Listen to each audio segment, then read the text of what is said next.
धन्यवाद अध्यक्ष महोदय। मैं सरकार के खिलाफ अविश्वास प्रस्ताव के समर्थन में खड़ा हूं। सर, सरकार की इस कार्य पद्धति को देखकर गांधी जी के 3 बंदरों की याद आती है।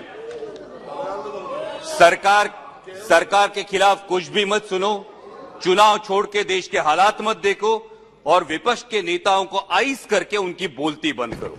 सर, कैसे विश्वास करें इस सरकार का जो महंगाई पर नहीं बोलती, जो इकोनॉमिकल ग्रोथ के आंकड़े तो फेंकती है लेकिन पर कैपिटा इनकम पर नहीं बोलती। माननीय गृह मंत्री जी ने कल बहुत सही बात कही कि आंकड़े कभी झूठ नहीं बोलते। इसलिए अर्थव्यवस्था जब 5वें पायदान पे पहुंचती है तो पर कैपिटा इनकम में देश 141 रैंक पे है। तो क्या देश की सब संपत्ति ये चुनिंदा पूंजीपतियों के हाथ में सिमटती जा रही है?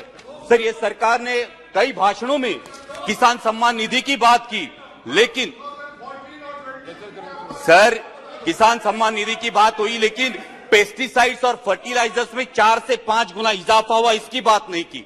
अभी माननीय अर्थमंत्री जी बोल रही थी तब उन्होंने टमाटर के बारे में इंटरवेंशन की बात की, लेकिन सर पिछले 4-5 सालों से हमारे किसान टमाटर सड़क पर फेंक रहे थे तो उन किसानों के आंसू पोंछने ये सरकार नहीं गई।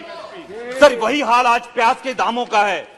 माननीय प्रधानमंत्री जी के जन्मदिन के अवसर पर मेरे चुनाव क्षेत्र के एक प्याज उत्पादक किसान ने प्रधानमंत्री जी को चिट्ठी लिखकर खुदकुशी की और इसका कारण आपके गलत निर्यात धोरण है। सर, 63 मून्स टेक्नोलॉजी जैसी कंपनी 13,000 इन्वेस्टर्स का, sir last conclude, sir 63 moons technology जैसी कंपनी 13,000 इन्वेस्टर्स का नुकसान करती है, 5,600 करोड़ का घपला करती है, लेकिन फिर भी महाराष्ट्र की सरकार एनपीआईडी एक्ट के तहत उन पर कार्रवाई नहीं करती। ये किसके बलबूते पे, किसके इशारे पे होता है? और इसलिए जो आम आदमी की सरकार नहीं है, ऐसी सरकार पर हमें विश्वास नहीं है। इसलिए मैं अविश्वास प्रस्ताव का समर्थन करता हूं। सर, सिर्फ लास्ट में एक लाइन में कंक्लूड करता हूं। सर, एक लाइन में कंक्लूड करता हूं।